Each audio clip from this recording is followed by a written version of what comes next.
Hello, everybody. Welcome back to Xbox Casuals, the Xbox podcast. I'm one of your hosts, Corey Deerigan. Alongside me, as always, is the legendary Josh Finney. I'm here. We are both here, sort of. It's been a very long day today, but I'm here. I'm excited to talk about video games. Yep. I am also excited to talk about video games, Josh. Let me tell you about this weekend, though, man. It was, this weekend was very strange. Yeah. My wife took my daughter to a show on Saturday and took my son to my nephew's house. So I had Saturday all to myself. And then Sunday, I had most of the day to myself. It was very last strange. time that happened? About 10 years ago, 10 and a half years ago. Yeah. So, yeah, but it was kind of nice. I didn't really know what to do with myself. But, yeah. But there are other things that were super stressful, but that's okay. Yeah. How about you, Josh? How are you? How was your weekend? Stressful. Yeah, trying to get all our ducks in a row regarding some medical and financial bills. So that's always fun to deal with. That's not at all a source of stress in my life. It's been one thing after another, it seemed, but it has been overall. It's been a good week, good weekend. Started playing with the new in my Dungeons and Dragons campaign. Started moving our characters over to 5.5e, the new book that just came out. So that was fun. And then I also started Prince of Persia this weekend. Finally, yeah. How's that? I'm enjoying it. I got through like the first really big boss, I think. I have like the bow and everything now. Maybe an hour and a half, 2 hours in. Really enjoying it. I like a good Metroidvania, and this is one I've been meaning to get to for a while. Was hoping to get to it earlier this year, and I just took a lot of time off from playing games. So now I'm wanting to get back into them, get playing this one at least, because starting at the beginning of October, all of my free gaming time is disappearing. Yeah. I'm still working through Star Wars Outlaws. Still a fun game, but I did hit a game-breaking bug that required me to go back like a full hour in the game in order to undo. That's which was maddening because I didn't have a more recent save. So I had to go back to the last autosave I had before that area, and that was frustrating because it was in the middle of a very stealthy part of a mission. No idea why that was the last autosave I had, but here we are. I died in an area that is specifically designed for a story mission, and because I misjumped something, it spawned me at that location, but outside because this was underground, and there was no way to get back in there. Oh. Yeah, so I had to rewind everything, go through all the cutscenes and all the dialogue that I had already hit. And that was very frustrating. I hit that bug twice. Ooh. Yeah, I hit that bug twice. Once was towards the very end of the mission, and it was infuriating. So, yeah, Star Wars Outlaws, good game. I'm starting to hit the buggier parts now, though, because I've been saying, for like a month now, like, oh, I don't see what everybody was talking about with the bugs. Yeah, I'm starting to get a lot more of them now. The speeder act's very erratic whenever you call it, which drives me up a fucking wall. Yeah. It's a good game. Like, it's a solid game, but I can't in good conscience be like, yeah, this is any more than like an 8 out of 10 on my scale. And that's at the very most, it's an 8 out of 10. It's like pretty much there because I really love the characters. Yeah. So that's always a little frustrating, but again, like we talked about, I think Jeff really nailed it. Jeff Grubb really nailed it when he was talking about it, saying it kind of harkens back to the campy licensed games that we all used to love when we were younger. Yeah. feels very in that vein. So that's cool. Like I said, Prince of Persia's great. Um, I was really hoping to get to the Persona DLC before Metaphor comes out in 2-3 weeks, but I don't think that's going to happen because Diablo's expansion comes out, and so does a new episode for Destiny. So I've got a lot of stuff between now and I still haven't started Astrobot. Mm, Zelda's getting skipped at this point. I I have no time for it. Zelda might get played in like December. yeah. I man, I just haven't had any time. I was Yeah. having this conversation with a bunch of people this past week. I'm like, I gotta start. We gotta find some people to do some of this stuff, or we just can't do it because I can't do it. Good times though. Um, but I also played a game with a game breaking, or not a game breaking bug, but it broke the game for me. So, and I'm not gonna go back to it. So, In uh, Outlaws? no, Oh. the Plucky Squire, Josh. Ah. I've been playing it on that their Nintendo Switch, and about 45 minutes into the game, there's this cat that you have to feed some treats, and I do a little puzzle. Right, there's a little puzzle. Spoilers, I guess, for the beginning of the Plucky Squire. Um, I drag these little cat treats over because the cat is hiding a key in its stomach because it's a very large cat, and I feed the cat. The key pops out. I get stuck in the kind of the box that the cat is kind of, programmed in, and I can't get out of it. And I had to restart the game twice, and I hit that bug 3 times, and I'm like, I'm done. Can't play it. I don't want to do this. I don't have time for this. So that sucks. Yeah. But I've held off on Plucky Squire for right now. It's not that I don't want to play it, it's just I kind of have to prioritize my time. mhm, That'll be one that I'm hoping to get to later this year. That and Animal Well are both on my list to get to this fall. Um, but man, October is so stacked. mhm. Like the first half of October is really stacked for me, and then at the end of the month you've got Black Ops 6, you've got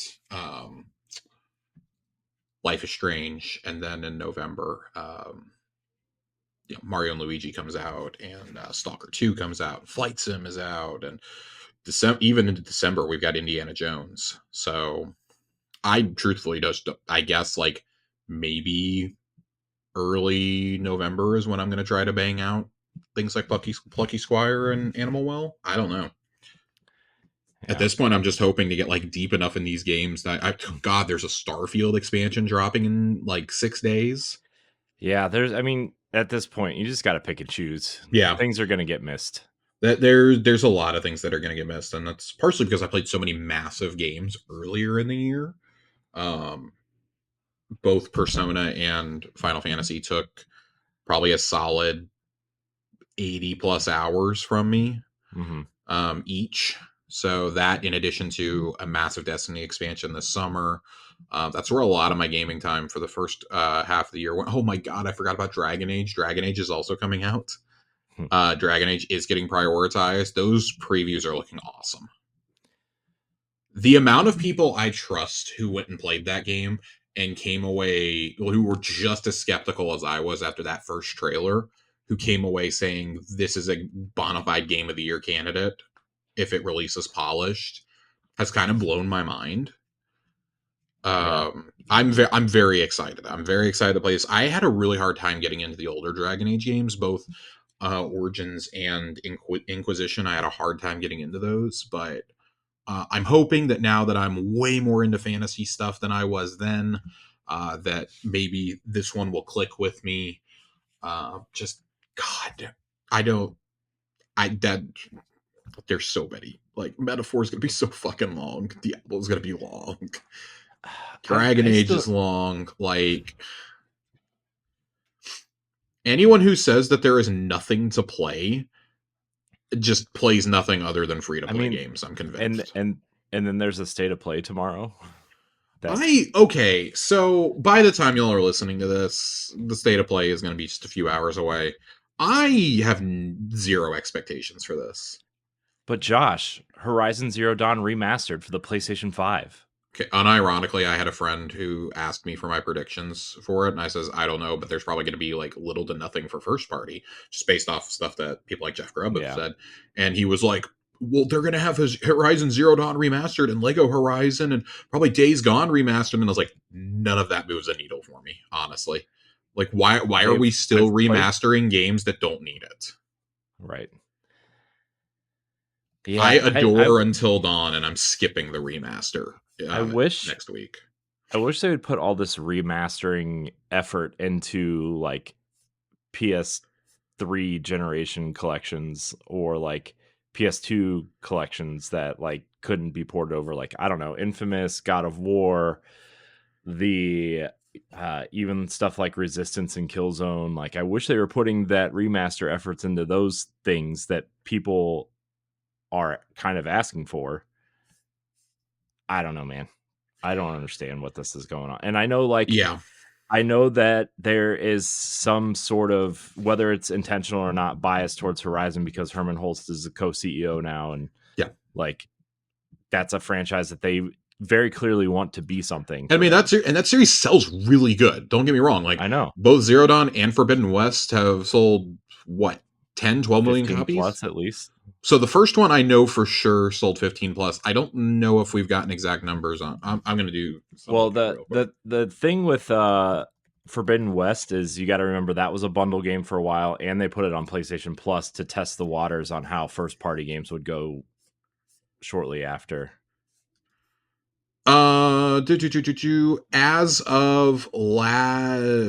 As of May 2023, it has sold 8.4 million units. That is the latest I can find on it.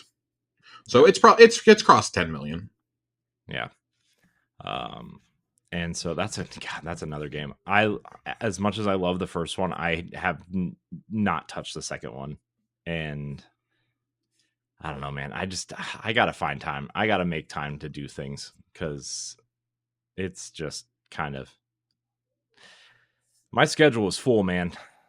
I gotta I tell will you. say it topped out on consoles, but I forgot that it came to PC, and it went from not even being in the top 100 on the Circana chart to being in the top 10 when it released. So yeah, that Mhm. it's definitely crossed well over 10 million at this point. But that's fine. I Right. mean, like that's a whole audience that they've learned. Ghost of Tsushima did the same thing. You know, we saw it with Ghost of Tsushima, we saw it with The Last of Us. Like we see it with every PlayStation game that comes to Steam. Yeah. You know, you see those sharp increases, and I don't know what you're going to show, because I would imagine Death Stranding 2 would be the obvious choice, considering we had that huge debut for it earlier in the year. Was it earlier this year that we saw that for the first time? It was. I think it was at the Game Awards last year. No, we had a big thing at a state of play at some point, because they announced that film initiative afterwards with Yeah, you're right. Kojima. I for I'm trying to yeah. remember, because we got the title reveal and everything else. January 2024 is when we saw it earlier this year. It So it must have been that first state of play at the beginning of the year yeah, I then. kind of forgot that they did one that early in the year. I kept thinking it was like March or something, and I knew they did one in May, because May is where we found out about Astrobot and saw Concord for the first time. Um, I'm thinking that Death Stranding 2 probably doesn't show up at something else until the Game Awards, just because of the Kojima and Keeley connection. Hmm. Um, so yeah, I don't really know what you're going to get there. And like third parties, I think like big third party games are also going to kind of hold off at this point. Yeah. You could get something like out of the blue, like maybe we get an update on Wolverine, because it's been 3 years since it was announced, and nay a peep since. Yeah, I mean this would be the time to show it though because Deadpool and Wolverine's coming out on Blu-ray and Yeah, Disney's going to that want to. was part of my line of thinking. My other line of thinking is that because we've never had DLC announced for it, if we remember the leaked roadmap from the Insomniac hacks last year, there was there was a date for Venom, a Venom spinoff game for 2025. Yeah, and I'm that almost wondering if that gets announced here. I bet If it does. that I've heard that that timeline was outdated. I think I read that somewhere earlier today. But I am curious to see what happens there. I mean, either way, I just the last show of the year doesn't really like. I think doing one the last week of September is just like kind of like people are like, I don't know. Like you've gone through all the major. At that point, you've had a PlayStation Presents, you've had Summer Game Fest, you've had the Xbox Showcase, you've done Gamescom, you've done partnered Gamescom streams. At that point, like you've still got the Game Awards coming. That's where all eyes are going to be. Like they'll still announce stuff. Don't get me wrong, but I don't know. It's only a 30-minute thing, so I think people really need to keep expectations in check for it. Um, just like we always caution folks. And I think right now it's a waiting game for Sony and Microsoft to see what Nintendo announces with Switch 2. Yeah, They need to know like exactly what that thing's going to look like, what it's going to launch, when it's going to launch before they start committing to dates for next year. yeah, Because the last thing you want to do, especially with a more niche title like Death Stranding, and that's not to say that Death Stranding isn't going to be popular. That's me saying that like it's not going to have the powerhouse of the other like PlayStation Studios games. yeah, Um, I'm the first one was so divisive in the way it was received. Like it sold well because of the Kojima name, but that was kind of it. yeah. I definitely Um, feel like that did better in the PC realm than it did in the PlayStation realm. it tapered off pretty quickly on PlayStation, from my understanding. It had very strong initial sales. Yeah, That game still sold like on PlayStation alone like 4 or 5 million copies. yeah, Um, but that was one of the last big games of that generation for PlayStation. yeah, Um, I'm wondering how Death Stranding 2 is going to be received. Just considering how divisive the first one could be. I remember the reviews being all over the place. Like, Greg Miller was like, man, this might be my game of the year. And, other outlets like I think GameSpot and IGN were giving it like a 6. hmm, So, from other people who were like Kojima diehards. So, I'm curious to see how that gets received. I want this trend of us remastering games that don't need to be remastered. I need that trend to end. yeah. That's one of the few things I think Microsoft has done really right this generation is smart delivery. Like the auto upgrading of games Hmm. has been such a good move for them. It's been. I mean, it's been. I can't tell you how many times I've downloaded something on PlayStation and it just like you go to Xbox and it's like it just works and it runs Yeah, how it's supposed to, and then you're like, which version did I download? Why did I download this version? Why are there two separate versions? Why do I need to pay right. for this version when it asked me which version I wanted to down? It's Like I feel like if I'm playing on a PlayStation 5, I shouldn't have the option to download a PS4 version. I yeah, feel like it should just be there. It should just be the PS5 version.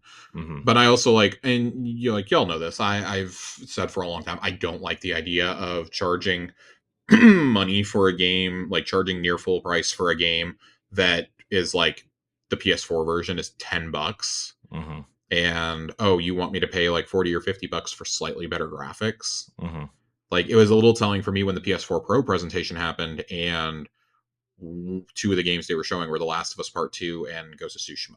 hmm, That was pretty telling for me. yeah, Um, and it's not to say those aren't excellent games. It's just like these games came out 4 years ago. Like we're really using these as our examples here. yeah, Like I would be showing, I'd be showing Ragnarok. I'd be pulling Astrobot from this year. I'd be pulling, and they did do it in like extended demos to press Final Fantasy VII Rebirth. Like I would be showing how those games look better. hmm, But I don't know. I think it's so marginal on the surface right now. It's kind of like when we got the PS4 Pro and the Xbox One X. Like I didn't feel like they changed the game that much. yeah. They were fine, but I didn't. I personally did not buy either. So Yeah. I bought a One S is what I bought. I bought the One X, but I also was upgrading from the VCR box. Yeah, So that's when I got the One S. That's what I was doing. I upgraded from my launch day unit to that, yeah, and then we kept the Halo 5 Yeah. Xbox in the bedroom until until the Series X and Series S came out, and then we traded both of those consoles in to get the new ones. Yeah. Uh, Um, I speaking will of, say the last thing on PlayStation before we get into Xbox talk, that 30th anniversary collection is awesome. that's what I was just going to bring I up. I was fucking like, love it. you I know fucking love what's, it. you know what though? Did you know to get the PlayStation 5 Pro version of that, you have to buy the bundle Yeah, with everything in it? and there's no way that's going to cost less than $1,000. No. Dude, I mean the console itself costs 700 and then Yeah, you have a DualSense Edge and a Portal, like that's going to be like $1,200 for that bundle at least. I will say, this is probably the moment where I will buy at least the regular controller. I will buy the controller. I'll probably get the controller. I've been wanting a DualSense Edge for a little while now. But I don't use my PlayStation except to play first party games Mhm. or like the occasional Same. PS Plus title. So I'm like, if I haven't pulled the trigger on an Elite controller for my Xbox yet, which I play pretty much every day, Yeah. why would I pull the trigger on it there? So I'm just hoping this controller is easier to get than the Astrobot one, which it won't be, but I'm hoping it will be. I'm happy that Sony has finally gotten into like the let's make some cool bomb ass controllers Yeah. race, because Xbox has kind of dominated that for a decade, Yeah. and I'm I mean, really happy we're seeing that. the Concord one was cool looking. I really liked the I thought the controller. Concord one was interesting. I love the Astrobot one. Yeah. I absolutely adore the Astrobot one, and I think the classic one is cool. I love the box. The boxes all look like the original PlayStation boxes. Mhm. Big fan of that too. Um, yeah, Yeah. I don't know. I'm a fan, and It it's makes really the only console you can do that with too. Yeah, it makes me wonder if Xbox is going to do something for the 25th anniversary. You know, I'm glad you said that because that's going to segue into a story that we have here. Ooh, segue. Look at me. We and Corey didn't even know I was going to do this to him. We have, assuming that I pulled up the correct link, did I close it out on accident? I may have Uh-oh. closed it out on accident. Transition Nope, here we failed. go. Oh, Here we go. echoing. So Jess Gordon over at Windows Central was reporting this. This is coming from Xbox themselves, from their licensing people. Xbox head of consumer products, John Friend. What a fucking name. John Friend. He was almost John Halo. Um, Discussed a variety of topics pertaining to licensing and merchandising, which Xbox has been good at in recent years. They license out games IP to other companies in some cases, such as the upcoming MechWarrior 5 Clans, while also diving deeper into cross-media properties such as the Minecraft movie, Fallout TV show, and the Halo TV show. Friend confirmed that Halo alone has seen $1.8 billion in non-gaming consumer spend. That is wild. Non-gaming consumer spend. So that's like books, comics, action figures, those mega blocks they were selling for a while. That is 1.8 billion.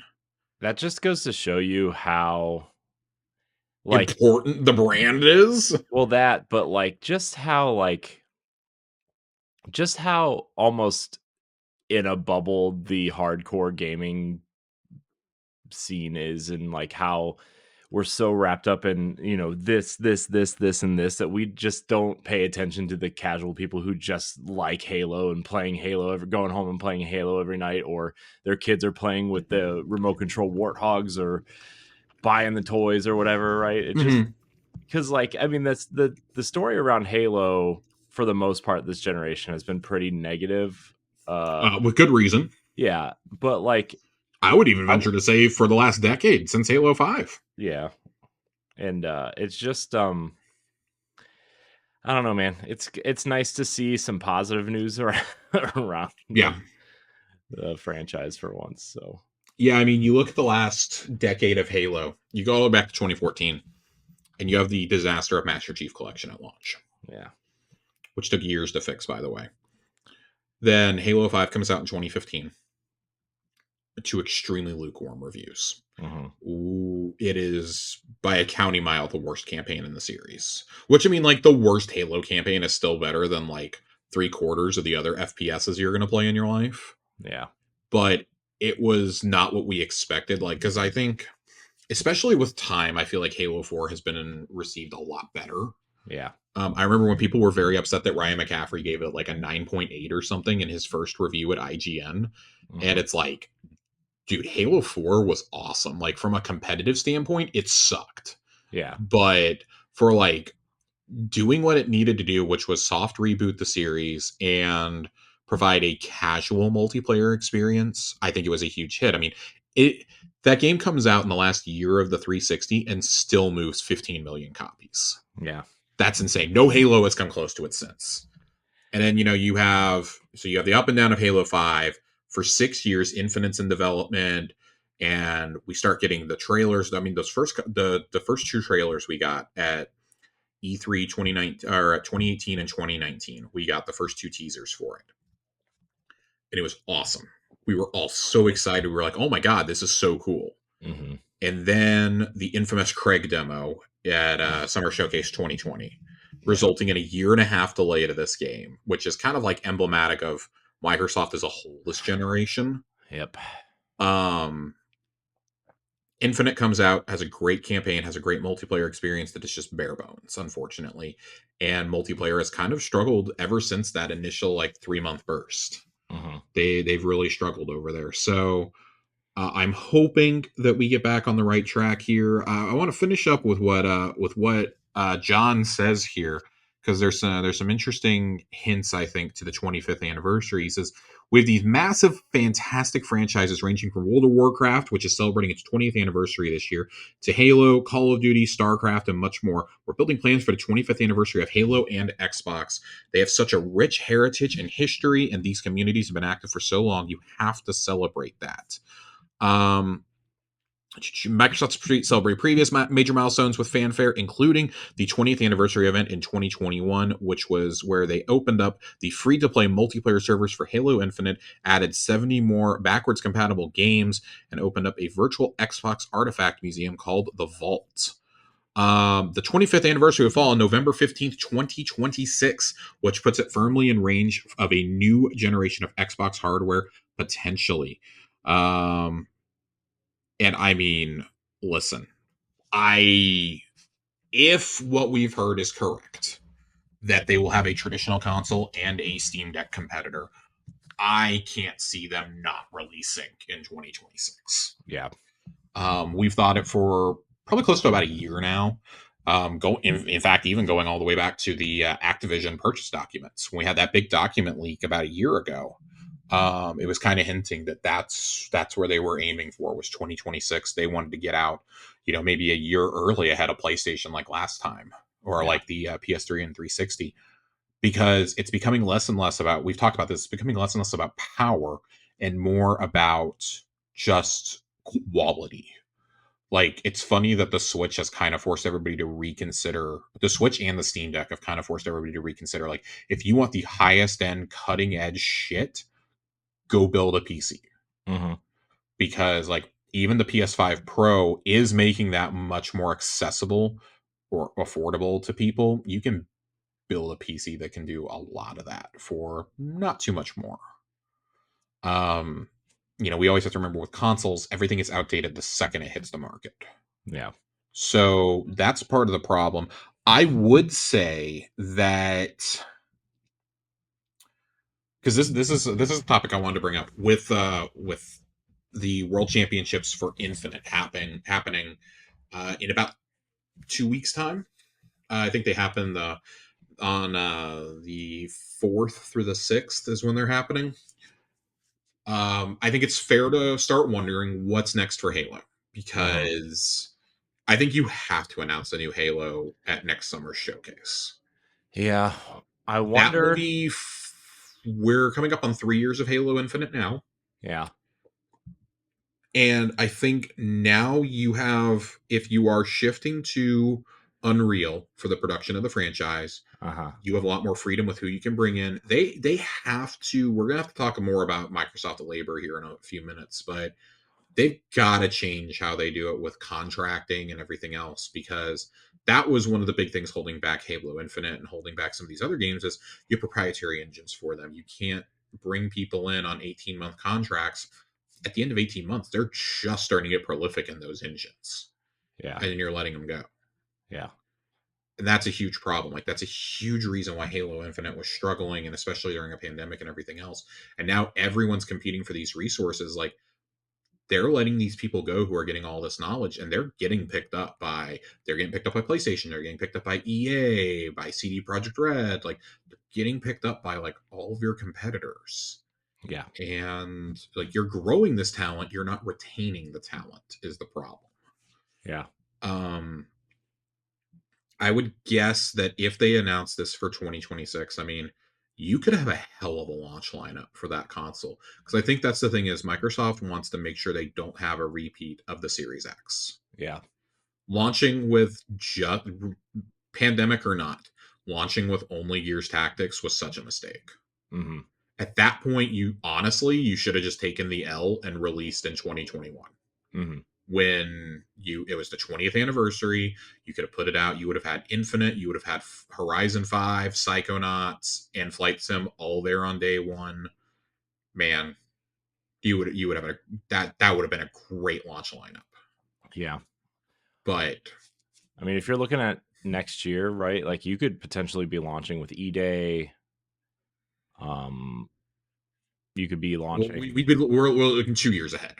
2 years ahead, 2026. Oh, Next year's right, 2 2026. years, right. Yeah. Sorry.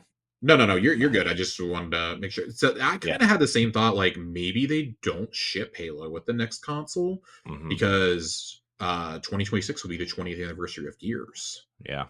Why not go Oh, back to the gross. beginning for Really? Gears? Yeah, it. I actually felt my back hurt a little bit saying that. I hate that so much. I think that the most logical way, if you were to look to the future, I think they really want to focus on just getting out the games that they already have announced. Yeah. Right now, they have so many games announced that there is no way these are all out before summer 2026. No. I'll say that right now. They have like 15 games announced, and you could put out one a month, and you would still be very hard pressed to get them all out in time. Right. Which is a good problem to have. It's just a shame it's taken this long. And also, part of that's due to the fact that you now own Activision Blizzard, you now own Bethesda, things like that, that complicates this, right? Because now you have to account for Call of Duty every year. So you don't want to release Gears or Halo going up against it, but there's almost no way you launch a new console without an Infinity Ward Call of Duty. Mhm. Everything we've heard points to an Infinity Ward Call of Duty being the 2026 game. Yeah. Part of me wonders if maybe they would drop Halo 1, the Halo 1 remake that we heard rumors about earlier this year, Yeah, I was thinking about that. for the 25th anniversary. Just do the campaign. Just drop the Mhm. campaign, Right. and then drop the full-fledged next chapter with multiplayer in the spring. Yeah. That, I mean, I think you could have something there. Um and I don't think anybody would be too upset about, like, oh, it's just Halo, the campaign. It's just the Right. campaign for Halo, because Well, if you want the multiplayer, go play Master Chief Collection. yeah, and if you wanna sell, like, a physical copy of it, include the Master Chief Collection with it. Yeah, I mean, why not? yeah. Why not at that point? Yeah. Um, but in fact, funny enough, so I'm going to go out on a limb here. I don't know that Microsoft would do this because Halo is such a cash cow for them, as we've been discussing. What if you included Halo Combat Evolved Remake? If you buy, you get a free code for it if you buy it in the first 90 days or something, to celebrate the anniversary of both Xbox and Halo.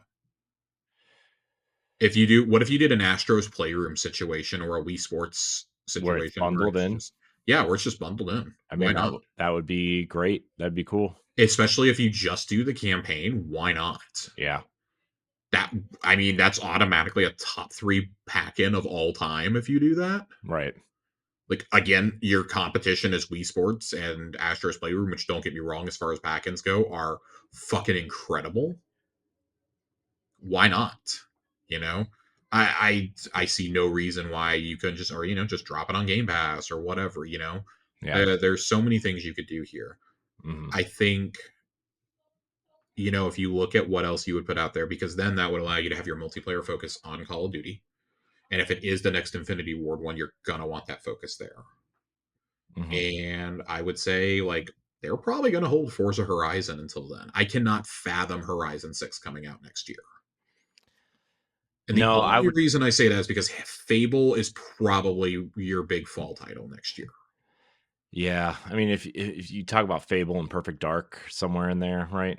Yeah, I think next fall, like if I were a betting man, I would say your big three next fall are going to be Fable, Forza, and Fable, Forza, or not Forza, Fable, Gears, and Perfect Dark. Hmm. I just said Forza like 5 times after I said it wasn't going to come next year. I think at that point, like why not hold that for it's going to be cross gen anyways. Why not just hold it for your next console? Right. So yeah, I mean, like next year's already looking stacked. I mean, if you assume that those three are going to come out in the fall, you've got Avowed, South of Midnight, Doom, and Towerborn all coming probably in the first half of the year.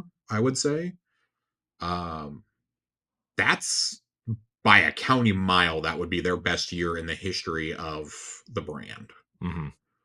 It's not even fucking close. Yeah. And you count things like that we don't know when they're coming, like Clockwork Revolution, State of Decay 3. I mean, I think State of Decay 3 slips out sometime next year, maybe late summer.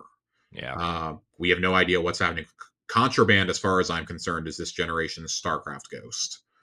I think Blade and OD are both being saved for 2026, I whether they're for forgot the about Contraband. whether they're for the next console or not. And I mean, that's the thing is like Contraband, like if you launch it next year, you better hope it gets out before Yeah. GTA. Outer Worlds 2 is probably spring 26 at this point. Which it's wild that we're getting games announced like 5-6 years out, and they like that's how long it takes for them to come out. That's absurd. That should never happen. Right. But like 2025 and 2026, regardless of a new console in 26, should be banger years. Yeah. That's not counting other things they're doing. Like we were just talking about how like remasters are such a plague. And then you've got them bringing PC games to console for the first time, the Age of Empires games, especially. Hmm. And, Age of Mythology was their first one that they've ever done in that series that was on both at the same time. Yeah. And Flight Sim is going to release on both at the same time, which has never happened before either. Like these are big things. Like those are games that don't have a huge audience on console, but like why wouldn't you do that? Like they're quietly doing very good on PC this generation. Like Aura debuted to some great reviews today. I think has an 80 on Metacritic. Hmm. And like 4X is a really real 4X 5X, I forget which one it is really hard to break into also. Yeah.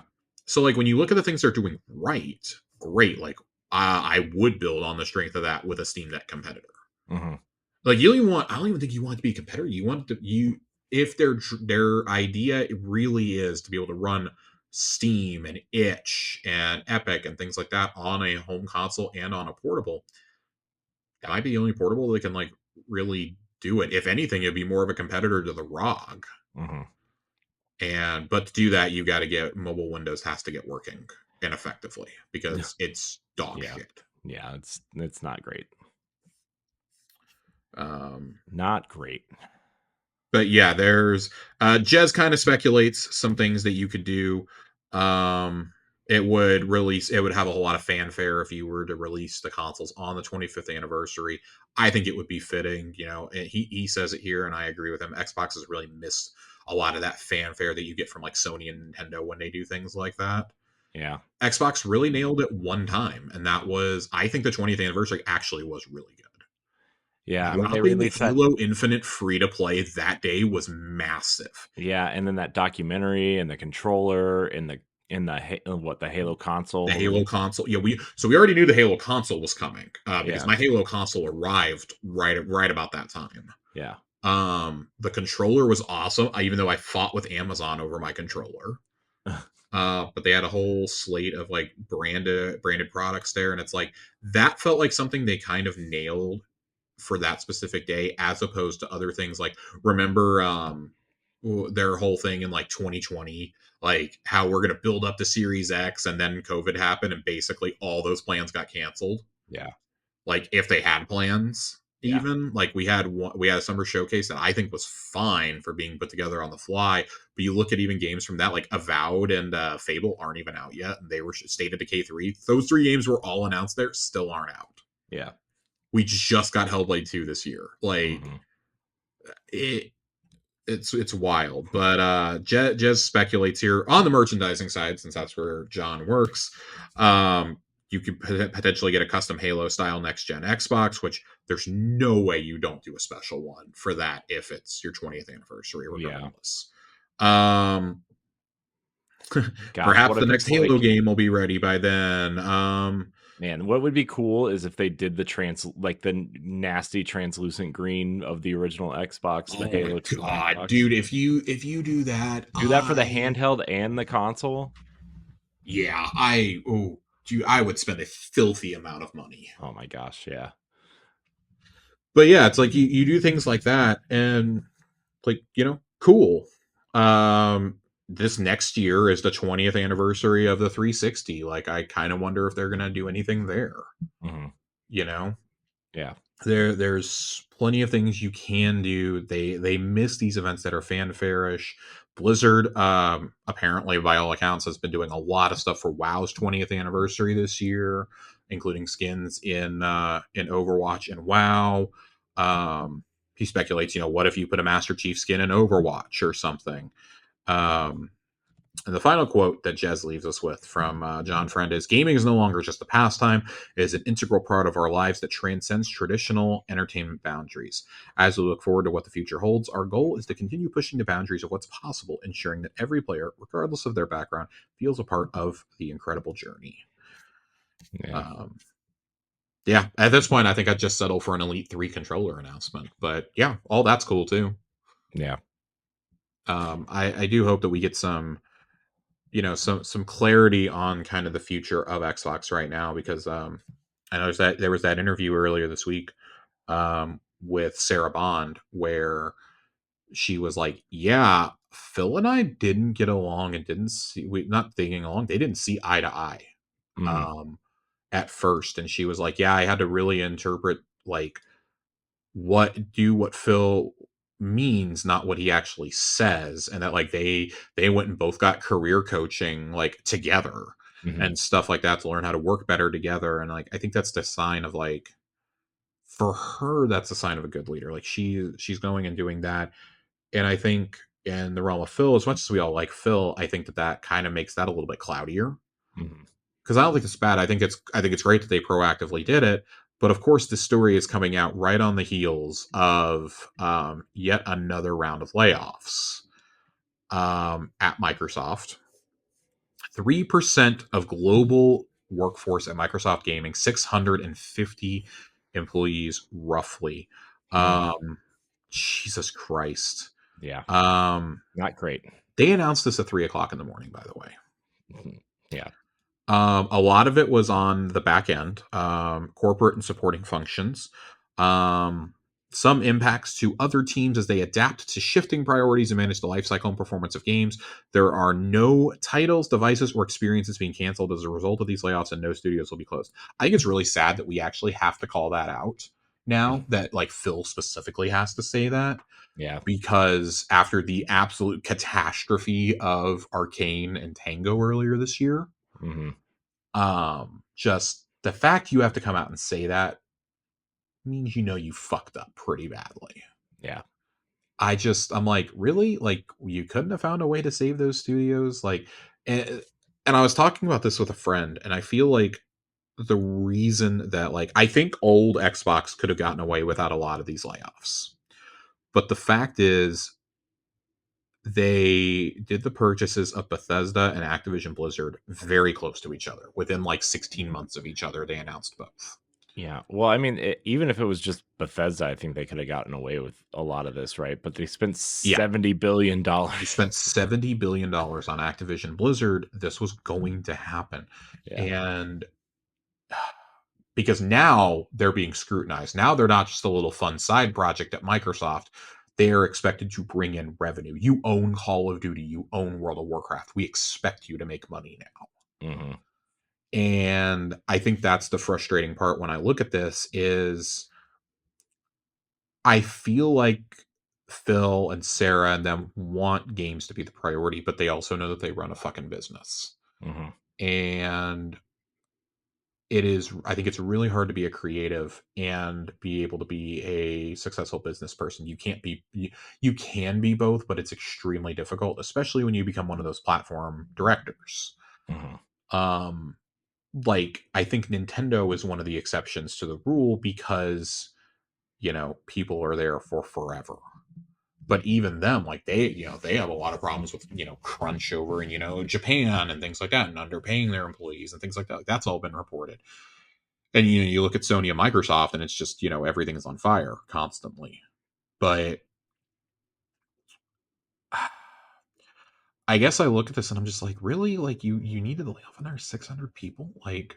Right. This really feels like it's coming from the top. It's some kid with a spreadsheet who wants to save like zero point 0.2 percentage points. And we've talked about it before with the layoffs, and I'm going to talk about it again. The biggest thing you're running into with this is all the knowledge you're losing because you're not replacing those workers. Right. If you are, you're replacing them with cheaper, inexperienced workers who don't. You are losing people who know entire engines at this point from this industry. That's been one of the big drawbacks of a lot of studios shifting to Unreal is unless you know Unreal, goodbye. Mm-hmm. So, and this is the third round of layoffs Microsoft has done this year. Like they have laid off like 3,500 employees this year, I believe. It's some insane number because I know the first round was it 2000, they laid off 1,900 employees in January, which was roughly 8% of its workforce. Everyone was doing 8% at the end of last year and at the beginning of this year. 8% across all divisions at Xbox, Activision Blizzard, and ZeniMax. And then in May, they closed it down, 3 studios, Arcane Austin, Tango, and Alpha Dog, and took Roundhouse and merged it into the ESO team at ZeniMax Online. Um, I I don't I don't understand it. I don't get it. This is fucking bonkers. Yeah, this is So something needs to something. change, and unfortunately, I don't know when that's going to change because this is a Microsoft thing now. Now that you own, and again, it's because you own Call of Duty. It's because you own Activision Blizzard. I don't. I'm not going to say that this never would have happened. I mean, we're seeing it. We saw it at Sony too this year, right? And there's a lot of fear around what's the studio that made Concord? Firespite, Uh, Firewalk. Firewalk. There's 2 studios. They're very similarly named that Fire both Sprite were. is the VR studio. That's I always get them mixed up. But there's a lot of fears that that team is fucked. Yeah, I wonder if they'll get folded into that unannounced team that Deviation. Remember that team that Sony announced they were working with to make a shooter, and then part of that team got folded into a new team that wasn't that I think is working on that Bungie game now. So I believe Deviation closed all the way down. I think the only person who survived was the director of that studio, who is now helming up the former Bungie team. Yeah. I Well, don't know the exact specifics. That's also been a little murky. yeah. But yeah, it's just like across all of the big studios, this is a problem. EA has done this. 2K has done this. Oh God, we've talked about Embracer on how many shows this year? Too many. Like it keeps happening, and it's because CEOs and accountants want to just like save a percentage of a percentage. Mm-hmm. And when you're a company that's as profitable as Microsoft, like what, third or fourth most profitable company in the world, like I don't think you need to be scrutinizing that much. But then again, your gaming division went and spent $78 billion in the span of about 16 months just on acquiring publishers, Mm-hmm. not counting any other Game Pass deals they struck. That's insane. That is that is certifiably insane to me. Yeah. In fact, we actually have on the subject of how much money gets spent. GameSpot published an article this week that Microsoft spends $1 billion annually to get third-party games on Game Pass. Bloomberg reports that Microsoft now spends $1 billion a year getting third-party games on the subscription service. That they offer flat fees of millions of dollars upfront to add titles from smaller publishers to Game Pass. And that was from an interview. That was an interview with Bloomberg that Dina Bass did. I believe that's where the Sarah Bond comments came from as well. Yeah. Um, but yeah, that Jesus Christ, the further that this goes down, it's like I really, really, really, and as an Xbox fan, I really wish that the FTC and the CMA would have done their fucking jobs and said no to this. Like, both from Hmm. a selfish and from a consumer standpoint, I am like, this was a horrible thing for the industry. I don't like consolidation on that level. I have rationalized the Bethesda one in my mind. I cannot in any way, shape, or form rationalize this one. I think this is just Yeah. horrendous. But yeah, Jesus, 100 or $1 billion. That is insane. It's a really great profile on Sarah Bond too, by the way. I really love that. There's a few great quotes in here. No one can just see a situation and quickly grasp exactly what's going on faster than Sarah, says Chris Charla, the director of IT at Xbox. He also remembers how during Sarah's first GDC for Microsoft, she agreed to an impromptu spelunking expedition through San Francisco's underground tunnels, even though she was in heels.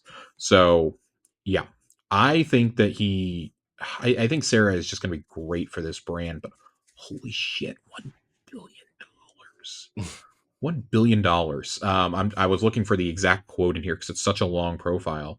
Game Pass was a potentially fundamental change to Microsoft's operations model. Instead of seeking the big paydays that come with the release of a few blockbuster games, it would focus on making a steady revenue stream from its diverse library. There's a difference between managing a network effect and maximizing the value of a single game, says Bond. That meant taking the risk of undermining the company's existing business model, but she says if we don't do it, someone else will. Game Pass was a major adjustment for publishers. To sweeten the deal, Microsoft now spends $1 billion a year in getting third party games on the subscription service. The largest has been more than enough to win over small publishers to whom it offers flat fees of millions of dollars upfront to include their titles, along with a portion of subscription revenue and the promise of exposure they couldn't count on getting elsewhere. Um, yeah, I definitely agree on that. Larger publishers, which are well practiced in generating release day hype for their games, remain more skeptical, even as Game Pass subs have reached $34 million. Strauss Zelnick, the CEO of GTA and NBA 2K publisher Take Two Interactive, speaks highly of Sarah, calling her thoughtful and warm, while also acknowledging she will not be dissuaded from accomplishing Microsoft's goals, even when they don't align with her own. Um, yeah, but it's the big CEOs that don't like this. With you know, definitely, you know, Yeah. it's like it's gonna happen. Um, a couple of other interesting notes here. Um, As Xbox moves away from its sole focus on console gaming, it finds itself more at odds with a particularly vocal segment of its consumer base, such as earlier this year when they announced they would make versions of games previously exclusive to Xbox available on Switch and PlayStation. The move shouldn't have mattered to Xbox's own fans, who enjoyment of Sea of Thieves theoretically has little to do with whether somebody can also play it on their device, but many gamers seem to think buying a console is taking a side, not least those Xbox gamers who have stayed loyal despite its third place position. One Xbox blogger referred to the move away from exclusivity as a breach of trust and credibility. To Jez Corden, it felt like a slap in the face. Sony and Nintendo would not do that, he wrote. Um, I mean, so I actually think Sony's moving a little bit. They're walking that line in that direction, right? I mean, you look at Lego Horizon, yeah, Lego Horizon is the first game. Let's be totally clear. That is right? testing the waters. Right. But I could, especially if they don't put out a handheld themselves, like in the next Nintendo console is powerful enough to run PS4 games, if they've drained the well on Steam and and PS5 or PS4 or whatever. I don't know, man. I could see them dropping some older games on the Switch to see how they do, like God of War or something. I could see them doing that, man. I don't know. I don't know. I feel like we're I entering a new phase of PlayStation a little bit, just just by sheer hunch, I guess. Yeah. I wanted to read a little bit more towards the end of this what you call it, this profile. Sarah Bond acknowledges she's making decisions now that we're going to live with for the next decade in an industry where very few things seem certain. In the most recent quarter, global downloads of mobile games are down 6% year over year. After a long run as the top grossing game on Apple and Google devices, Candy Crush fell several spots. Two of Activision's mobile teams, including Warzone Mobile, were hit by September's layoffs. The Xbox mobile store, once slated for July, has also been delayed. At some point soon, Bond will have to make decisions about the thing that got Microsoft into gaming in the first place. In January, rumors circled around Xbox gamers that there would never be a new console. There's reason to question whether Microsoft would want to build another Xbox. Makers cannot count on profiting from hardware sales alone. Phil Spencer said in 2022 that they lose between $100 and $200 per sale. They have Jeez. also cut back on ambitions to build other hardware such as HoloLens and mobile devices. But Bond has said there will be a new Xbox, and the next generation of console will feature the largest technical leap you will have ever seen. Then there's the flirtation with the idea of launching a handheld gaming device. The company has made no official commitment about this, though Spencer says he tasked Bond with building a more diverse hardware future for Xbox. He's taken every opportunity to say he loves portable gaming devices and says the company would just have to come up with something different from what's already on the market. Diving into the multi-year project of building a new console could seem like them backsliding into the model it hired Bond to break out of even before it's figured out how to make money from its new hybrid business of subscriptions and smartphone gaming. But the way she talks about a handheld device as another way to insert an Xbox specific experience into the lives of future gamers who have habits yet to be formed. For Xbox to succeed, Sarah says, it has to meet gamers wherever they are. I want people to think no matter who you are, you can come to Xbox and find a game that it's for you. I I think, we said this when she got promoted last year. Sarah is the breath of fresh air that they so desperately need over there. Mhm. Um, The thing is she comes off as ambitious, which is yes. something that you can't say for a lot of companies in general. I think Um, Phil was definitely ambitious, but like to a fault. right. Well, I mean, in a different way, I Yeah. guess. He was ambitious business wise. It feels like Sarah's trying to get things back to the way that they were during the like we all remember the 360 era when you had Peter Moore and the contrast of Peter Moore and Jay Allard out there, Mhm. right? Like think about how that was and how that delved into fucking Don Matrick by the end of the God. generation, right? Like I love Phil, but he was part of those blunders. Mhm. There's no getting away from that. Here's the thing. We all love Phil. We all love Phil. Yeah. I think, and this is nothing against Phil specifically, right? But I think the Xbox brand, I think his way of doing the Xbox thing, Xbox has kind of outgrown that, and it's time to Yep. get some fresh blood in there, which is Sarah, right? And so, Right. um, I love Phil. I He changed the way everybody thought about Xbox. He turned the ship around. Yep. And Sarah's there to be the new captain, right? So We actually have a first party now. yeah. Like that's why I was saying, like, I think that Phil's ambitions were good. Mhm. And that's why I'll always wonder if the Activision Blizzard purchase was something that he decided to do or something he was told to do. I bet it was something he was told to do. I'm about 75% on that I think he was told to do it. I do think that part of him saw that as a business, because it is important to remember Phil is a businessman first. Mhm. that he saw that and went, holy shit, we have a great opportunity to score a bunch of points with people. We are getting rid of Bobby Kotick. We are getting him out of this industry. We are getting Hmm. rid of the predatory nature of a lot of Activision games. And well, Yeah. it's going to take several years to get that stuff filtered out. Let's be honest. Yeah.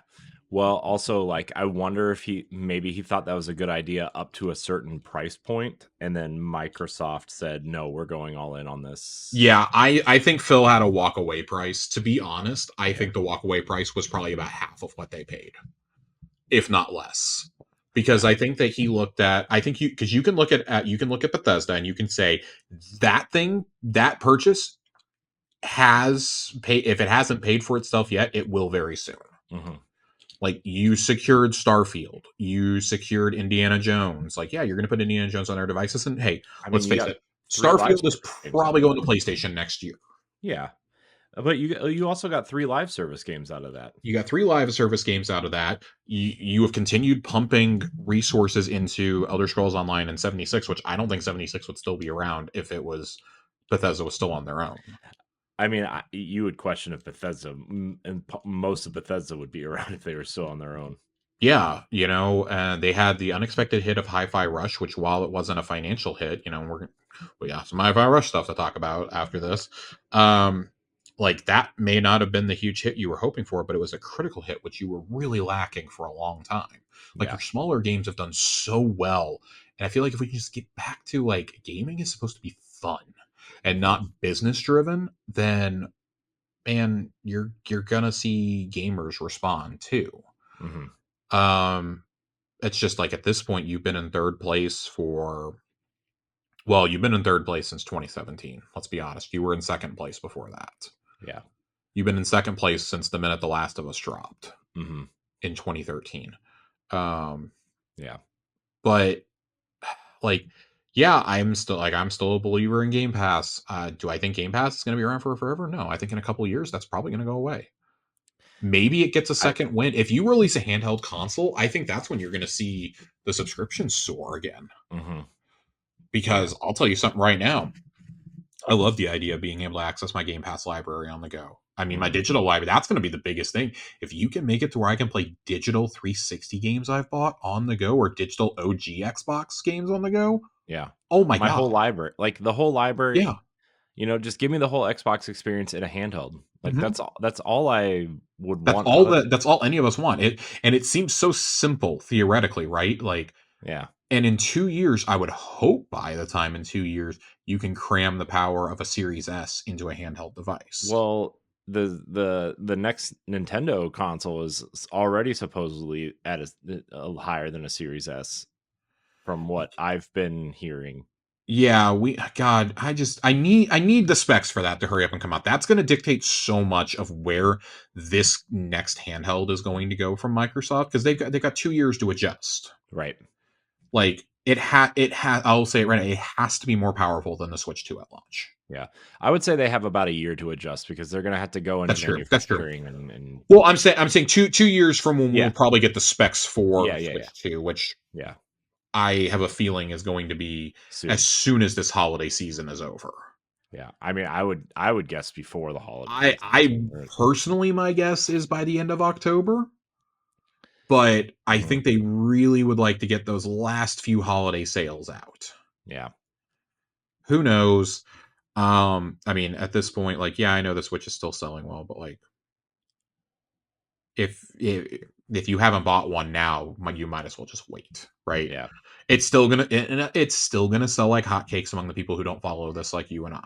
Especially if you drop the Switch Lite to $99 once the new console comes out. Oh my gosh, dude. That thing's going to Yeah, fly off shelves for kids. I low key really wanted to get the Zelda Switch Lite just to have another Zelda console. Man, I as much as I love the love Zelda, the consoles they released for that franchise are just ugly as hell. Oh, the OLED Tears of the Kingdom is incredible. I love that thing. The Joy Cons for it are so much better than the Zelda Joy Cons they released a year or two earlier The for Skyward Skyward Sword Sword. ones. Yeah, those things, they looked cool, and then I got them and I was like, oh my god, these things are so ugly. They don't match, and it No, really they don't. bothers It me. really bothers me. Yeah. But I love that they did the custom dock for it and everything else. Huge fan of that. Love the old DS units they used to. I think that's where they really shined, are the DS units. Mhm. The DS units, and even remember the Game Boy SP. Um, Yeah. I love those. I'm reminded every time I go into my local retro shop because they have those units, which are hundreds of dollars. Mhm. If I won the lottery, you wouldn't know, but there would be signs. They also have some of the vintage 360 consoles that I really really want. They have the Halo 4, they've got the R2D2 one, they've got the the Gears 1S, Mhm. which I've coveted for a very long The red time. one or Yep, the the yeah. red one. Yep, the red one with the controller. Mhm. God, that would just be talking about like simple wins. Like the controller lab, make it to where I can just make a Halo or a Gears controller as I wish. Let me make one of those translucent blue ones without the rubber grips. Jesus Christ. Let me make Why does a every controller have to have the rubber grips, Josh?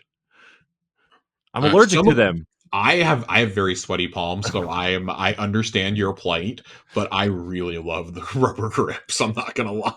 I understand that this is a very personal one-off problem, Yeah. but come on. Um, well, if we're gonna be talking hardware, we might as well get to this. This is from WCCF Tech, from us about Stalker 2: Heart of Chernobyl, which is coming up. This actually was something I overlooked from Gamescom, but uh, Microsoft is currently helping optimize that game because it is right now running at 35 frames on the Series S, and they are trying to get that frame rate up before launch. On the Series X, it is running at a steady 60 frames in performance mode, and then quality mode, of course, runs at 30 frames. Um, Yeah. Man, I'm so tired of seeing these stories, but like you knew this was going to happen, and it's bothering me less and less when I see that like games are struggling with this, I guess, as opposed to like an entire play version of like Baldur's Gate 3 is such a unique situation Yeah. because of what it generates. But that's the thing, like it, because people are like, oh well, it ran on Steam Deck perfectly fine. Yeah, you're not playing split screen on a Steam Deck. That's why. Yeah. Like, I feel like it'll be just so much easier if you go to a handheld because then you don't have to dictate the parity clause anymore. Yeah. You only have one home console to optimize for, and then guess what? If you can hit better specs than the Steam Deck that's currently on the market at the time, guess what? All your games are going to be deck verified. That's fantastic news. Mhm. Like, holy shit! Yeah. I don't, man, just how fucking ridiculous. I, hmm. Yeah. Oh boy. I have something here from I gotta find it because I accidentally closed out my tab. But last Thursday, I think it was last Thursday, we got some news. Or 10 days ago now, I guess. We got news about Annapurna Mm. uh closing down. The Well, entire staff at Annapurna Interactive resigned. yeah. Um, so that was interesting to read, Yeah, and kind of shocking. So it's funny because some I forget who they said was taking over Annapurna Interactive, but they are quote hastily filling the roles that were vacated was the quote I saw, and because they got a lot of contracts to fulfill, right? I mean, yeah, um, and I know a lot of people were kind of worried about the Remedy situation, but they signed with Annapurna Pictures, yeah. so Two different divisions. Yep. different entity within the company. So, but still, that's just I'm shocked because so many people love that company, right? I mean, there are a lot of people that just love everything that they put out. You know, I mean, my our friend Stephanie loves Annapurna, like everything that Same. Annapurna Everything they puts put out. out, I play. Yeah. Huge Game Pass deals with them too. Yeah. So Yeah, that's massive. I just couldn't believe that. what a Jesus. what a gutsy move by everybody too, right? I mean, that's like a I mean, they issued a statement. That team issued a statement saying we did not do this lightly. yeah. Like we tried and tried and tried. There were plans to spin them off originally, and that fell through. But like they are all like those 24 people are all determined to like stay together and do a new publishing firm. Yeah, I think the whoever was running Annapurna said that they are actively working to create a new publisher for small games. Yeah, So, it's there's so much shit going on. And you're losing one of the best indie publishers out there. yeah. Because now like who's going to want to sign with Annapurna if that team isn't there? Yeah. So I'm interested to see what happens. I did have the double take of like, oh my god, didn't they just sign a deal with Remedy literally 2 weeks before? And they did. That's with pictures, obviously, Yeah. which was not made apparent, at least in my understanding, right away, judging by how everybody rushed to get the clarification there. Yeah. Um, I just God, what a big like I there's few indie publishers that I think we would suffer from losing more than Annapurna. Like Devolver, Raw Fury, and like Annapurna are kind of like the three Mhm. to me, like big uh indie publishers right now that like, hey, if I see them put out something, I'm probably gonna be interested in it. Yeah. Like Annapurna in particular does a lot of like more like avant-garde experiences, I guess I would say. Yeah. Um in terms of like what they choose to publish. Like, yeah, Devolver does some weird shit too, but man, Annapurna has some absolutely great stuff Yeah. that they've published. Just got going all the way back to 2017, their first game that they published, What Remains of Edith Finch, which is still like maybe one of the best stories I've ever seen in a video game. Like just looking at a very brief list of the games that they have published since their inception 7 years ago. Tell me how many of these games that you have personally heard people yap about. What Remains of Edith Finch, Mhm. Flower, Donut County, Florence, Gone Home, Outer Wilds, Sayonara Wild Hearts, Kentucky Route Zero, Unfinished Swan, The Pathless, 12 Minutes, The Artful Escape, Solar Ash, Last Stop, Neon White, Stray, Cocoon, Thirsty Suitors, and then, of course, one of my big blunders of the year, Open Roads. And they've got like 8 other games Mhm. that they're set to publish, including a Blade Runner game. Mhm. What the fuck, guy? Mixtape is coming out next year, which I was really excited about coming out of the Xbox conference this year. Yeah. Like, just what the fuck? They're actually, in fact, they're even developing the Blade Runner game in house. Yeah. Their first ever game they were developing. Mhm. So yeah, not not great. There is a whole long story about what happened there, but Jesus Christ, I hmm, Yeah. there's a lot going on right now over there. Um, in fact, apparently, according to Jason Schreier and IGN also reported on us, Rebecca Valentine. We love Rebecca. Um, Remedy publicly announced its split with Annapurna Pictures or public announced its deal, not split, with Annapurna Pictures in August 2024. Interactive staff were confused and tried to approach the CEO about their previously proposed split, but she did not join those negotiations, instead taking more control in Annapurna Interactive. At the start of September, the team submitted a co-resignation letter. Following week, Jason Schreier reported the entire staff of 25 had resigned. Following these resignations, the original CEO, who was it? Hector Sanchez came back to head it, to head Interactive, and Annapurna Pictures staff is going to help like oversee their publishing deals or something. Um, Just absolutely ridiculous. No, absolutely nobody knows what's going on with the Blade Runner team, because the Blade Runner game, their entire development team resigned as part of this, which I did not initially realize. Hmm. So what the fuck is happening over here? Yeah. I do not understand what is happening here. I was so excited that this game was coming too. Yeah. I wonder what's going to Just happen. what a fucking catastrophe, man. I I don't know. Yeah. I have no idea. This is absolutely bonkers. It's not great. Not great. Um I feel Not great, Bob. I mean, I feel for everybody that this is affecting, right? I mean, this is Yeah. so man, rough times. Rough. Yeah. Very, very rough times. Speaking of rough times, God, can't believe we got to talk about this now too.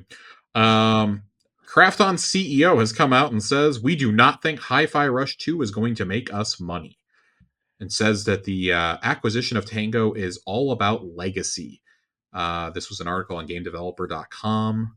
Um, we want to maintain their legacy, says Shanghan Kim. Although they did not have a big success in their games, we saw many creatives worth pursuing. That's why we wanted to work with their organization. They said they want to acquire as many people as possible from Tango to continue their legacy. Because Hi-Fi Rush fans really want to see sequels, we negotiated with Tango's parent company, Microsoft, to acquire the IP as well. Um, the sudden shutdown of Tango Gameworks left employees anxious, which pushed Krafton to complete the deal as soon as, or is pushing them to complete the deal as soon as possible. We want to make that sure that deal happens fast to minimize the gap in their career.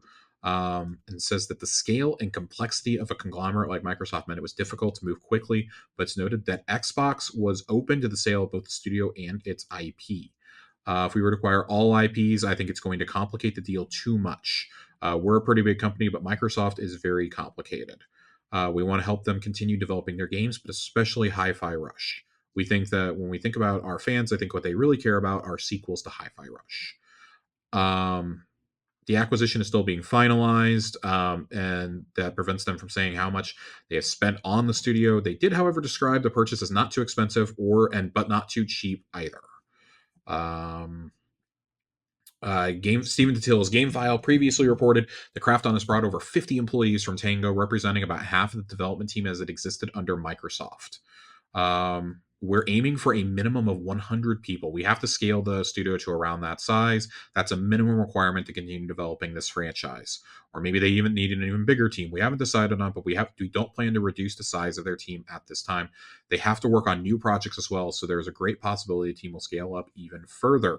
And as for going on, Krafton explains that they hope to acquire more studios similar to this smaller studios and whatnot.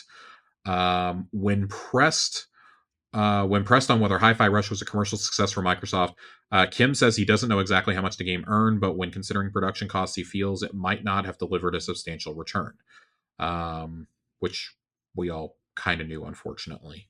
Hmm. Which makes the Aaron Greenberg comments even more polarizing, swearing that it was a financial success for them and they were Hmm. happy with its performance. Hmm. Like, yeah, you were happy with a game that once, even after you brought it to PlayStation, like still failed to crack like 3 million. Okay, Yeah. like I think it was at right around 2 mil before 2 million players. I don't even know if it was 2 million sales, 2 million players before going to PlayStation. So yeah, and that game, like you think about that game, like they had to license the music for it, which I'm sure did not come cheap. Like, and that's the sad part. That game's eventually going to get delisted because of the music. Hmm.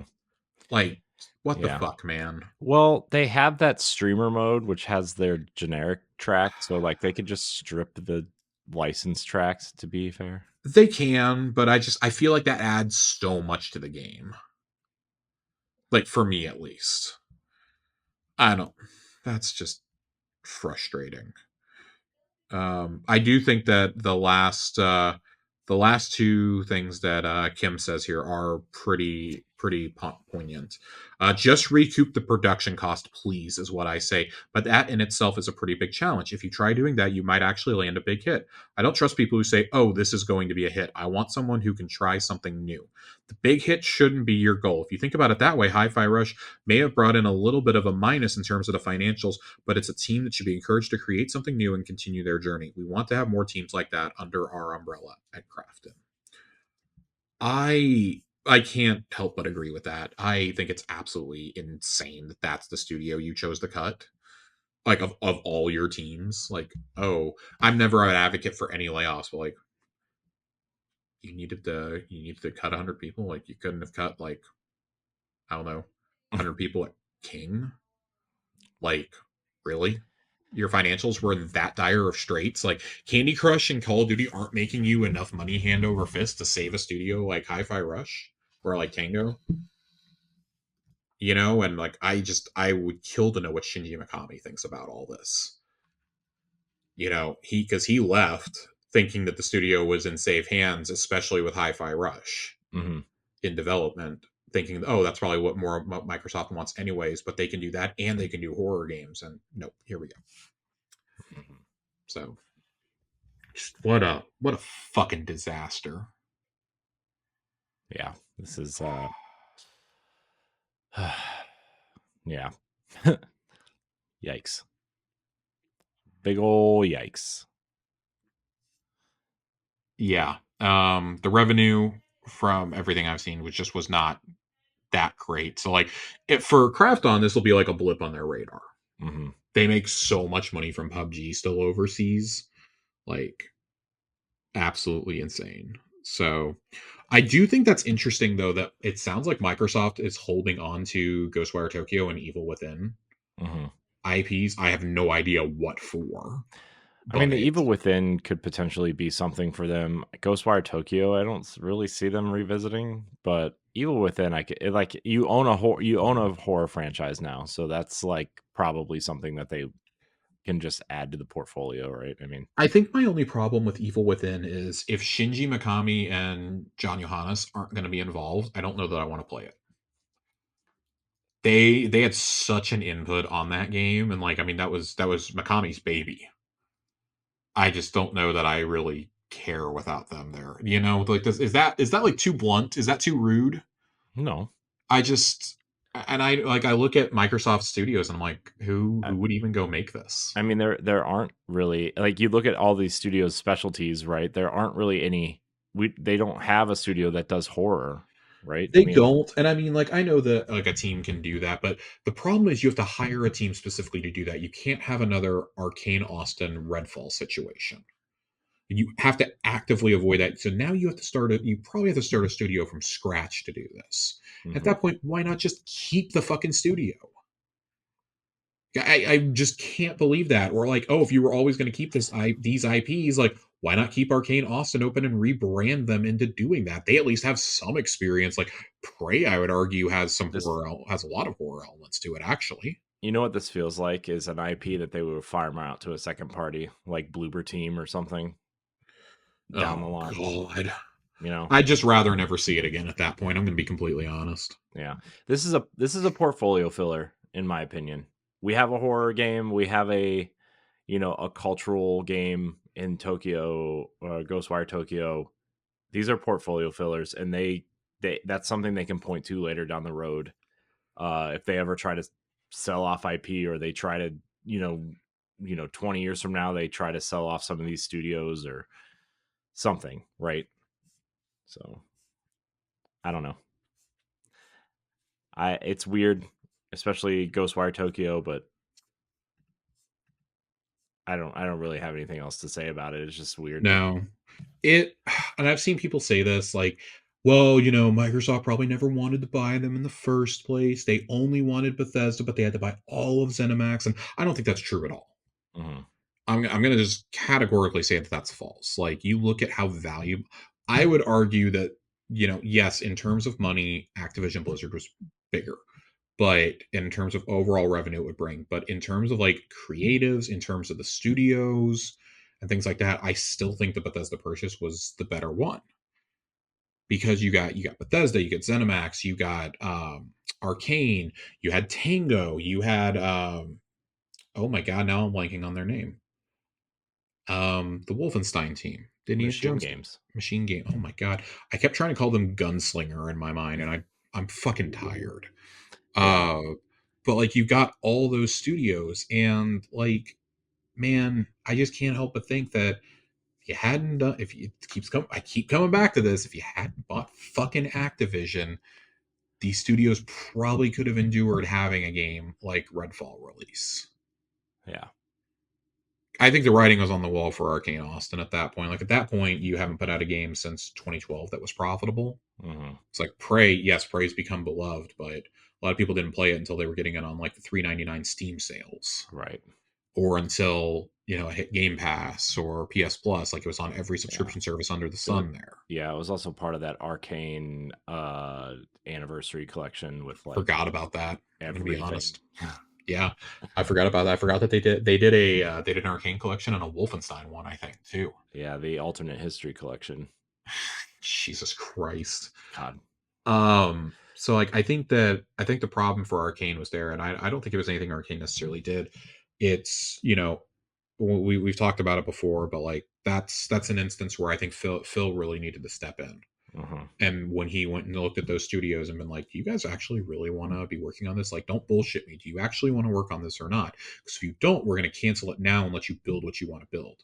I Right. think the problem was they saw something was in production, knew that they were lacking on games, and said, "Fuck it, we need it. Yeah. We gotta release this in a couple of years." And it got delayed a full year. Think about what that game would have looked like if it hadn't been delayed by a year. Right. Like it would have been even worse. So Yeah. I look at your justification was you rolled Roundhouse, which is geographically not near your other studios, into ZeniMax, but you couldn't roll Arcane Austin into Bethesda Austin? If that's the logic reason, there were so many mixed signals around that. Like that's why the April layoffs still really don't sit well with me when I think about that. Yeah. Because your casualties were a studio that made arguably one of the best games of 2023, Hmm. and certainly the best new IP of the generation for Xbox. Like it's not even a question. Yeah. It's one of like two or three new IPs. Like I think your competitions are like Grounded and Pentiment, and like Pentiment, I don't think it's going to be a franchise. Grounded clearly was a hit for them. Yeah. So like in terms of money, yeah, Grounded was better, but in terms of like actual game, like it's Hi-Fi Rush all the way.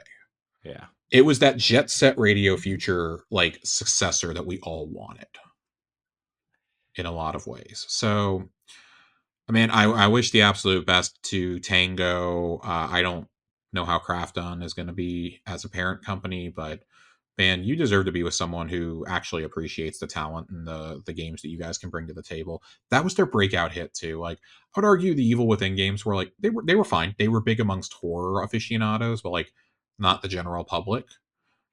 And then like I think the first one was bigger than number two for sure, because it was like, oh, it's the return of Shinji Mikami to horror and this and that.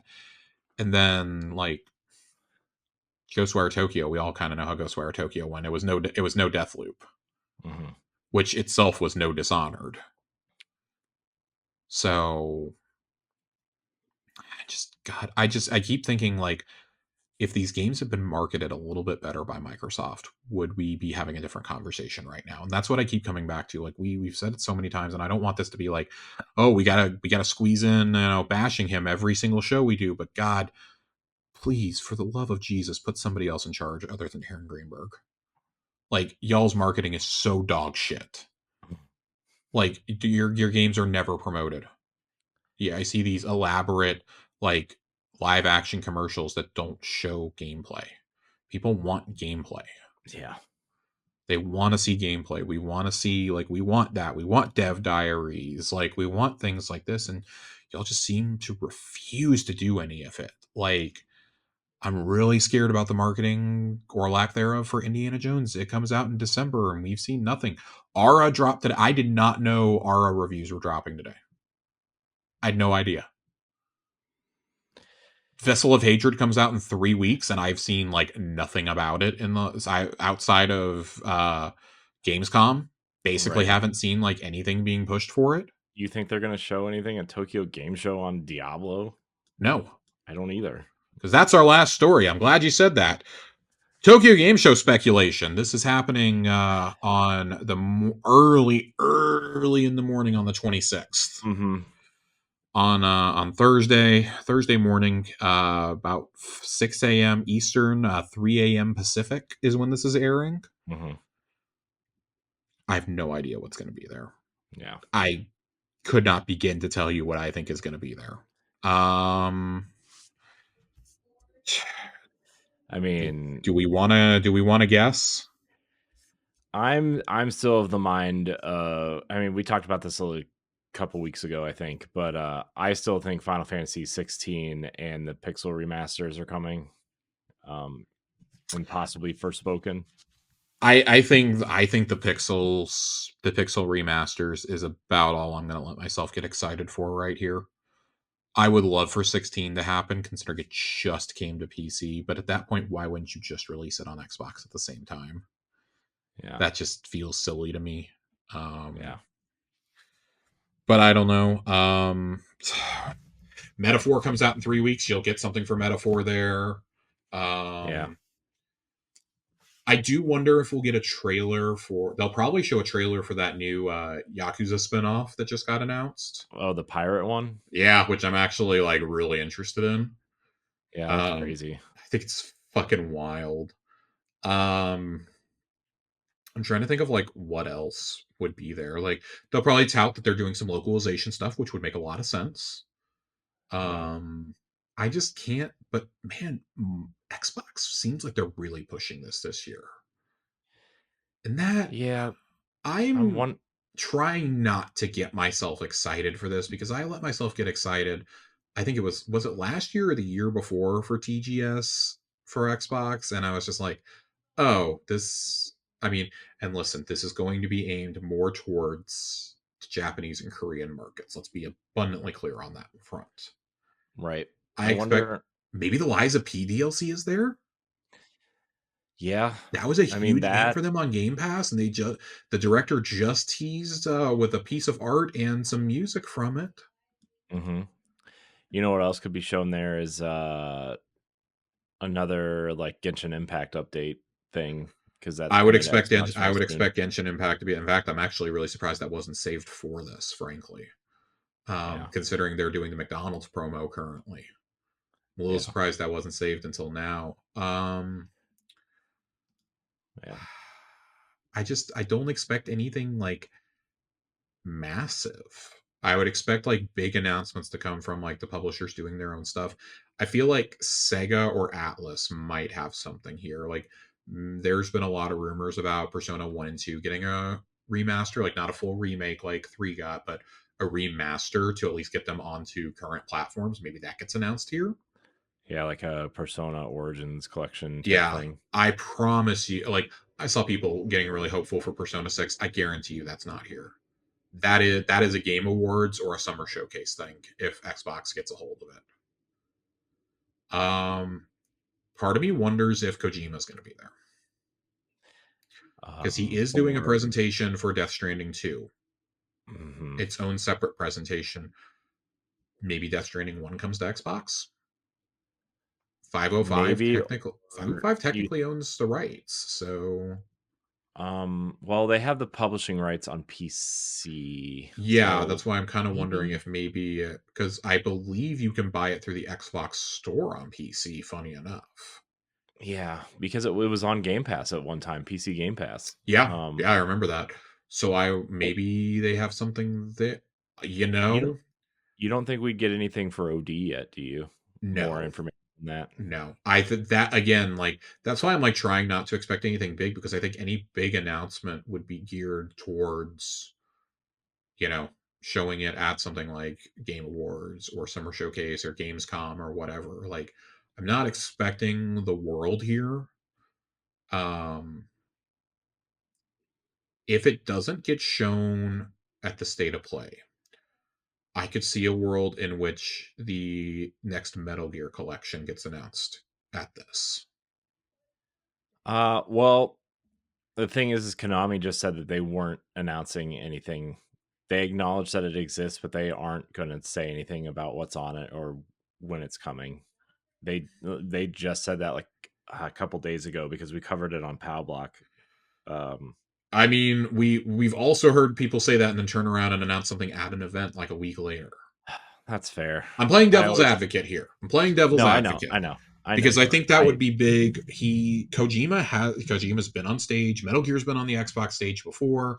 Never forget when Metal Gear Solid 5 got revealed there and people lost their absolute shit over it. Yeah, Being so fucking mad that Metal Gear was on an Xbox stage. Um, I think it would be cosmically hilarious to announce the next Metal Gear collection and Metal Gear Solid 4 be a part of that and it get yeah, announced on an Xbox stage. That would be very funny to me. But put that in the pipe dream slot. I don't think it's actually going to yeah, happen.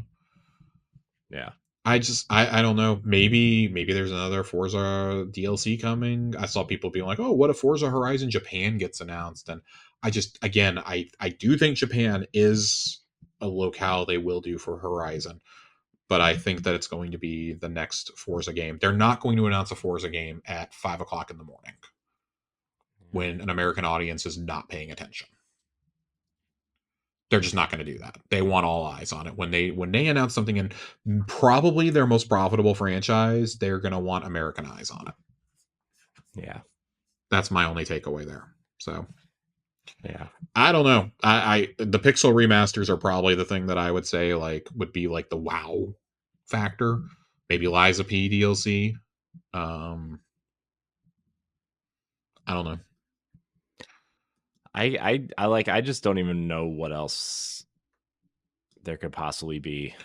You I know, don't either. Like barring something completely out of left field. yeah, Team Sonic is making an announcement tomorrow morning. yeah. Today, if you're listening to this on Tuesday. Yeah, I can't really. I mean, maybe they've got the issues with Black McWukong fixed, and that gets announced for Xbox. I don't Maybe, know. Maybe. maybe. I would expect little to no first party announcements, though. I will be completely clear on that. I feel again, if they do announce things, I feel like it's going to be localization for that. I don't think it's Yeah, going to be anything actually like big, yeah. and that's okay. I mean, it's fine, right? I mean, the other rumor that I saw floating around a little bit was like a 13 remastered trilogy floating around somewhere. Final I Fantasy saw that 13. too. I don't know how real that is. I just saw it floating around a couple times, but that would be interesting. More from like a more from a PlayStation and a Switch perspective than a Xbox perspective because you can already play that at 4K 60 on Xbox with the enhancements, right? But Hmm. still, I don't know what else you have here. Maybe Japanese games that just haven't come to Xbox yet. Sure, Could be a yeah, thing. That would be yeah. the only other thing that I would be thinking I about. mean, the only other series I could think of, Josh, big series, maybe Xbox went out and sought out the Trails series. That's a Ooh. reach, though. That is a reach by me, but I know that series is becoming incredibly popular, and it is not on Xbox, Yeah. especially with that Yeah. remake of the first game coming out. Yeah, I would expect that I think like I do think Square will have a presence there no matter what. Hmm. But yeah, this is where I say if you're not interested in Japanese games or updates to like localization, keep your expectations firmly in check Hmm. because I do not expect much beyond that. Don't expect like, oh, new avowed footage or oh, here's an update on South of Midnight. Like you're not getting that. Like maybe you get an indie trailer because that's 3 months out and they're not going to miss an opportunity to promote that. But I say that only because indie is a worldwide known IP. I have no idea how that plays to the Asian market, frankly, but like maybe they just want to, reconfirm that that's coming. It's going to be your last chance to show up before it comes out at a major event. I Yeah. don't know, but I wonder. we'll I talk about think that. I do think some of these moves are being made in advance though, because if they are going to put a handheld out, obviously Japan is going to be the place that handhelds thrive, right? So I don't know if you want to make these moves in advance for that potential if you're going to try one more time in Japan, but I don't know.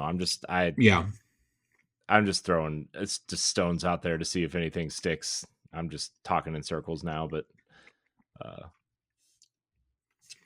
I'm interested. I'm intrigued. I want to know. I think you hit the. I think the like just kind of wrap up on this topic. I think you hit it right there on the head, where you said that if you really are planning a handheld device, you have to get Japanese developers on board now with the Xbox brand, Yeah. because a handheld is the only hope you have of gaining a foothold in Japan and Korea. Hmm. Yeah. So, just with their infrastructure, I mean, because we've even seen like PlayStation really struggle over there this generation. Yeah. Well, Um, the box is bigger than most of their apartments. Of course it is. I mean, you're not lying.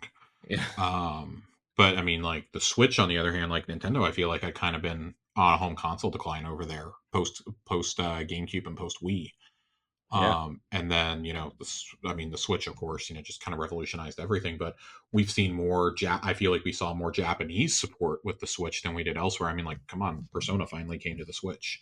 It was on the 3DS and on the DS, but it had never come to the Wii or Wii U or anything like that, like Shin Megami Tensei had. But I still remember when they announced the Switch, Shin Megami Tensei 5 was one of the first things they announced. Hmm. It was one of the first third-party games announced at that specific show. And that Hmm. was instantly the moment. I remember I was watching it with our friend Ray, and we were both like, oh, they're taking Japan really seriously this time, if Hmm. they've secured that as an exclusive. Hmm.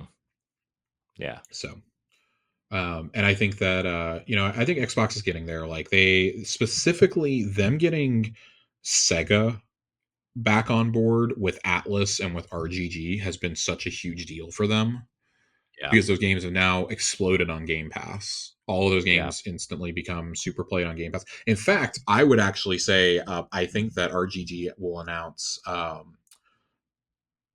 Like a Dragon Infinite Wealth is coming to Game Pass here. Yeah, that would make I sense. would virtually guarantee that. You know what else would make sense now that we're on the Sega train is all their retro revivals being announced here. Retro revivals, I could see Sonic Frontiers get announced as coming. It's been out for almost a year. Yeah. I could see that coming over. Like I said, like And that Sonic. Microsoft and Sega also have that weird strategic technology partnership or something. Right. I forgot about that. I forget about that There's too. Super Game. Yeah, I don't think that they're going to have any like new game announcements, but as far as like announcing some things coming to Game Pass, I could see that happening. Um, I'm interested to see what happens, but I do love this train of thought that you've got me on now, of you're trying to get the Japanese developers on. And I think if people see, especially with Square coming back into the fold now, I think these smaller, Japanese and Korean studios are going to be like, oh, well, Square is going over there, and, Genshin is finally going to Xbox. And, we've seen the Atlas that, the effect that Atlas and RGG have had. Like, hey, maybe there's room for us too. I do think that the closure of Tango definitely is going to spook some of them, though. Like, Yeah. you didn't even want to support your own studio in our country, Yeah. and that people would be right to be skeptical about that. Sure. So, Yeah. I certainly would be thinking that too. To be fair, Yeah, you would think that, but also like Microsoft doesn't own any of these companies, and yeah. they just, if Microsoft throws enough money at them for I Game but I Pass think, like, deals. for me, I think I come at it from like, you didn't want to support your employees in our country. Like, Right. why should we partner with you if you only want to foster your own development in our country? Right. So, Yeah. Man, what if this is very just hypothetical dream, whatever you want to call it. What if they announce the handheld here? oh my dude, if you announce a fucking now you could announce that it's like that you're actively prototyping it or something like that, but I still feel like that is like the worst kept secret in the industry that they're developing one. Right. I I mean, even if it was just a render of what it would look like, no I would specs or I would anything. love that. It just I feel like TGS would not be a bad place. I want to preface what I'm going to say with that. But if you're going to do that, I would do it next year when you're closer to launch.